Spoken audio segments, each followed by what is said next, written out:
Hi, everyone. Your godmother's here. And this month we're doing my top 10 favorite horror films from Japan, or J horror for those in the know. So let's just go ahead and jump right to number one, which is Ninja versus Shark. Just kidding. No, it's not. But okay, let me say this. If you like Power Rangers mixed with martial arts, mixed with just plain chaos, then Ninja versus Shark is for you. That's a crazy, crazy movie. But let's do number 10 like we always do. We go backwards, right? And that is Black Rat. And I'm just going to say in advance, I will probably mispronounce people's names in this recording, and I apologize in advance. You know, we Americans are not great with Japanese names. I will do the best that I can. So number 10 is Black Rat from 2010. And this was directed by Kenta Fukasaku. And I want you to put a pin in him because he is related to another director who will be coming up later on the list. And starring Misaki Yonemura and Hiroya Matsumaru. Okay, you guys know your godmother loves a good slasher. And this is a slasher, but it's very dreamy and weird at the same time. It's pretty cool. As is the case with most Japanese horror, many, I shouldn't say most, but a lot of Japanese horror stories take place around like high schools and, other prep schools in Japan, where we have a lot of people running around in uniforms. And honestly, your godmother needs to get one of these uniforms for a con. I want to have one.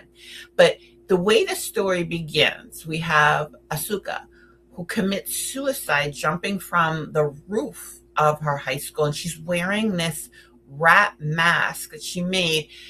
And she made it for a special rat dance that she's trying to get her friends to be part of this dance. And they say they will, but they're not really that into it. So she commits suicide. And then a month or so later, 6 of her classmates received texts from her saying, come to classroom 3B at midnight. I'll be waiting. And we're like, oh, she died. How are we getting these texts, right? I don't think I have to tell you that these 6 classmates will be hunted down in a very creepy way, in a very creepy dark school at night. The deaths are intertwined with the story of the 7 rats, which they tell us this story. Like each rat has a different personality, and then each one of the characters matches that personality. And let me tell you what I loved. One of the deaths involves a soccer penalty kick, and another involves a karaoke challenge. So this checks all the boxes for me. I love it. I love a demented girl, ghost, whomever, running around in a smelly, ugly rat mask and getting her revenge on her former friends. Number 9 is Death Note. And when I say Death Note, I'm talking about the 2006 Japanese film, not the American version, which the American movie I really did not care for. I found it disappointing. That said, the anime TV series that was streaming on Netflix, and I believe it still is, was pretty cool. And it works, that series works well because this movie and that series are based on a manga series. So it works out. The TV series had 2 theme songs, and because it spans several seasons, so they shifted the theme song. And even though my husband and I don't speak any Japanese, we learned the theme songs. we would sing them to each other. Anyway, this film is directed by Shizuki Kaneko, and it starred Tetsuya Fujiwara and Kenichi Matsuyama. The premise of this is pretty fab, and many of you probably already know it, but we have a main character, Light Yanami, who's a university student. He's not high school, but we still have some uniforms roaming around in this film. And he discovers a mysterious notebook that's labeled Death Note, and it's just lying on the ground. And the instructions in it are that if you write a name in it, that person will die. So Light, this Shinigami appears and instructs Light on how to wield the Death Note and how to use it. And he goes after criminals and miscreants. Um, and I would be remiss to admit one thing. Part of the reason why I like Death Note is I really like Japanese horror movies that have pretty boy actors, and this one certainly does.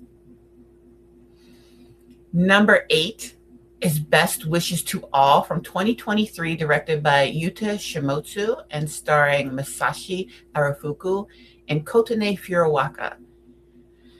This movie, if you've ever read The Ones Who Walk Away from Romulus, this has a very, very similar plot. I'm not saying that it plagiarizes the plot. I'm just saying there's like a similarity or a basis there. Just like I always say, The Matrix is allegory of the cave. You know, there's some commonality there. And I don't want to give too much away about this film, but the basic plot is a young student nurse visits her grandparents, and then there's some really weird things going on at Grandma and Grandpa's house.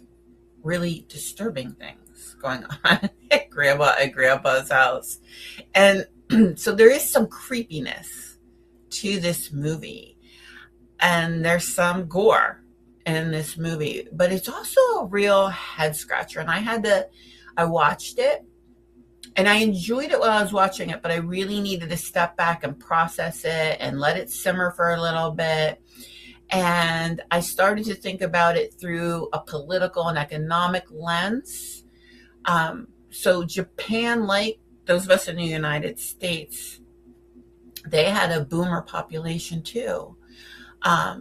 And then they also, you'll see other films and other, art about NEET, which means not in employment, education, or training adults.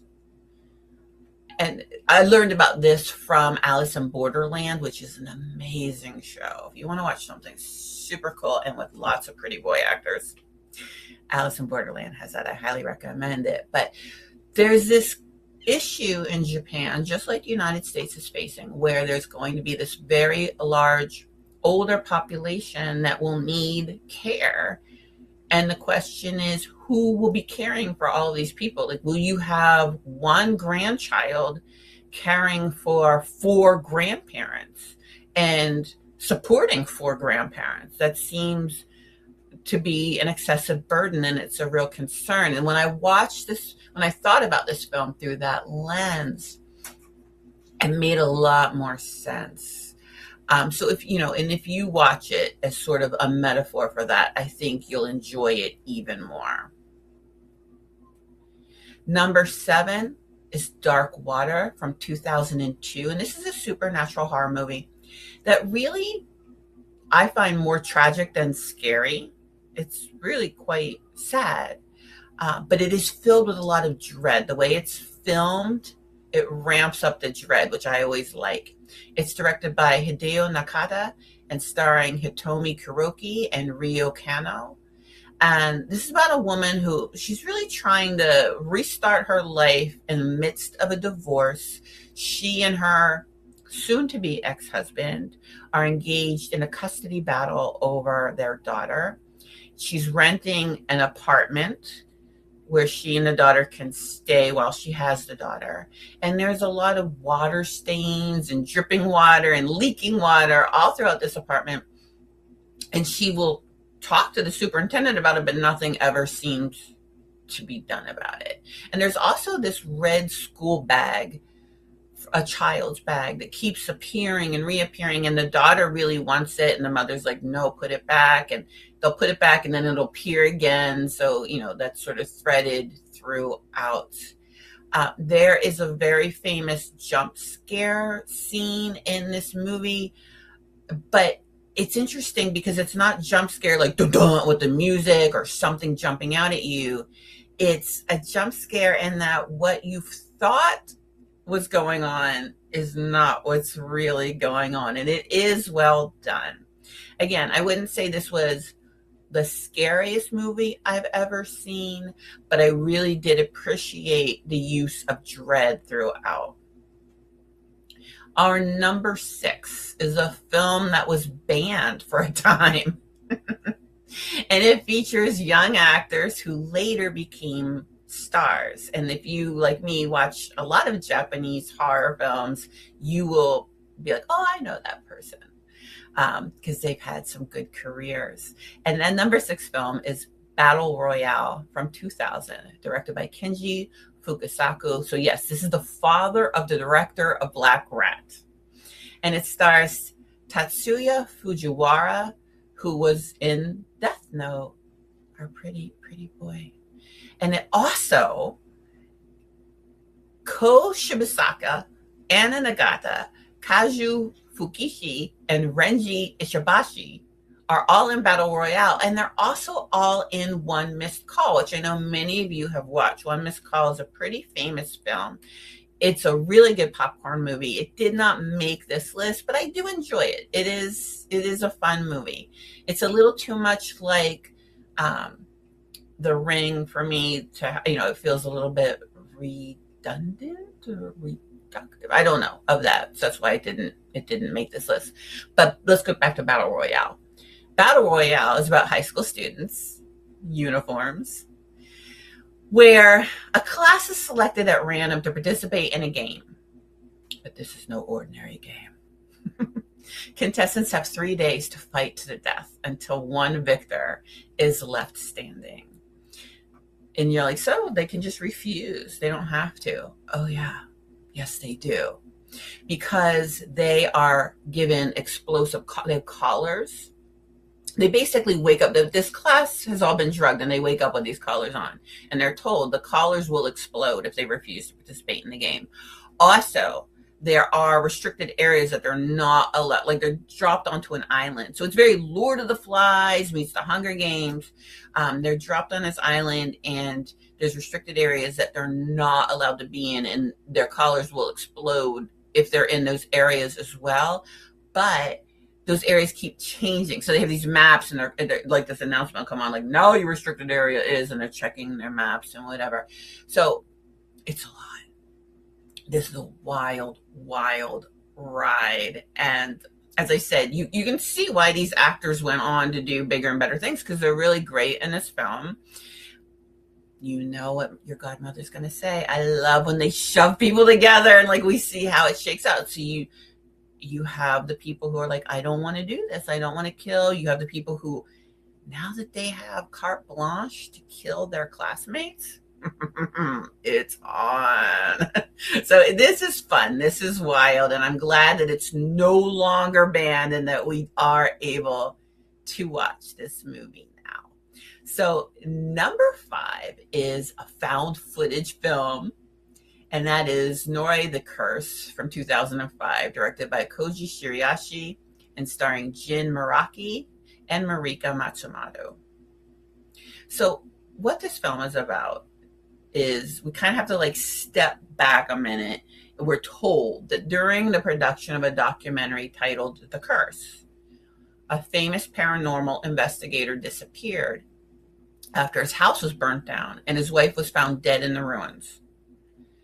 So we get to see his documentary in which a woman named Junko Ishii and her son are investigated after a neighbor heard the sound of crying babies, and that's important, coming from her house. And this is done a lot better than a current film out there, Undertone, with the crying babies. That's all I'm going to say. So when they get to her house, there's like dead pigeons everywhere. Later on, we have some disappearing people. Within the documentary, we have a child with psychic abilities. We have this really eccentric psychic guy, but he's also a conspiracy theory expert. It's just wild. And then we have this actress who's trying to help solve the mystery. And she finds herself later like fashioning yarn and wires in her sleep. So she wakes up with, like almost like she's knitted or done some sort of macrame, more like macrame in her sleep. So it's crazy, but it is a creepy one. I will say that there are chills in here for a found footage film. This is really well done. And I know there's another found footage film that I'm not going to mention that a lot of you really like. It's not on my list, sorry. We can fight about that. You can be in my comments talking about it. I'm happy to talk about it. Number 4 is an animated film, and that's Perfect Blue from 1997. Trigger warnings. You might want to skip this one if talk about rape is triggering for you, because this movie does have depictions of like assimilated rape and attempted rape, which I know you're like, it's an animated film. Yeah, it's pretty graphic. Perfect Blue is directed by Satoshi Kon, who had some amazing films under his belt. Unfortunately, he was taken from us too soon with cancer. But even in his short time, he did some amazing films, and you may recognize his name. The main voice in this film is Junko Iwao, who you might recognize. Like, she's been in a million television shows, video games, some movies. If you heard her voice, you'll probably be like, I know her, even though you wouldn't know her face.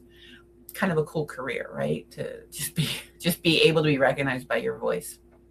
So this film, it's really about like the cult of celebrity. And it's funny how even though this was filmed in 1997, it really still holds up, and maybe even holds up more when we think about like influencers, when we think about the child actor to adult actor junket. All these sort of issues that we have with celebrities really can be applied to this film, in which the main character, in the beginning of the film, she's a pop star, and now she's trying to be recognized as a legitimate actress, and she's being asked to participate in scenes like this simulated rape, and her managers are like, one manager's like, no, absolutely not. The other one is like, yeah, everybody does this, including that Jodie, which I'm assuming was Jodie Foster, who went from a child actress to doing, even though, as a child actress, she had some scandalous films, but had a rape scene in a film and then was recognized for that. Because the 1997 really comes into play when there's this funny scene of explaining what the World Wide Web is and how it works. Like, it's kind of cute to watch that now. There are some amazing shots in this film, which I know sounds funny, again, animated film, but like at the end, our main character's running from, someone who's trying to harm her, and you get all these shots of what's really happening versus what is sort of imagined to be happening. It's like a chef's kiss. It's really, really wonderful. This is a dark film. Again, don't let the anime, those of you who are familiar with anime, you realize anime is not for children, but some people who are more familiar with animation and animated films might go into this sort of with like, oh, this should be okay, but it's very dark, and it really, really sticks with you long after you finished watching it. Our number 3 is Ringu, or Ring. And this is a 1998 supernatural psychological horror film. And it's one of the films that really started the J-horror craze. Like, in the US, we all started to go really crazy for Japanese horror. And also, it started a lot of the American spin-offs of Japanese horror films. This is directed by Hideo Nakata, who we just had in Dark Water. And also, like Dark Water, this film is based on the writing of Koji Suzuki, who wrote a lot of really creepy, scary stuff. This film stars Nanako Matsushima and Miki Nakatani. And it's about, most of you know what this is about, but if you don't, it's about a video tape that curses viewers, that after they watch the tape, they'll receive a phone call. And the phone call will tell them that they're going to die in 7 days after watching this film. And so it's creepy, right? Like, when we first saw this, we're like, oh my God. Now it's become like almost trite because it's been spoofed in films like Scary Movie. Like, we've seen it too many times. But at the time, amazing. That's why it reached my list. It's still really well done. There is a very famous character, and I'm not going to give it away for like the 2 people who haven't seen it, but there's a really famous character in this film that, when you go to cons like your godmother does, you'll see people dressed like this character, or, like images of this character being used. So it is iconic. It's a classic, and it was number 3 on my list. Now, number 2 is One Cut of the Dead. And this was on my list of favorite zombie movies. I love this movie. It's directed by Shinichiro Ueda and starring Tadayuki Hamatsu and Yuzuki Akiyama. This is a film within a film, which I love. I always find that so amusing. I think it's because I really like behind the scenes stuff when it comes to movies and documentaries. Unlike Mads, which is one of my favorite movies, and that was a French film, Mads does the one cut thing the whole way throughout. Mads saw One Cut of the Dead and said, hold my beer. One Cut of the Dead does have a continuous take, but it's the first 37 minutes of this film. It doesn't go the whole way through the film, but it is cool, and it's really well done. There's some, what I would consider stock characters in this film, like the washed up actor trying to get back into acting, the young hot actors who were like, are they a couple? Are they a couple in real life? And I really love the father-daughter relationship in this film, and I love the heartwarming ending.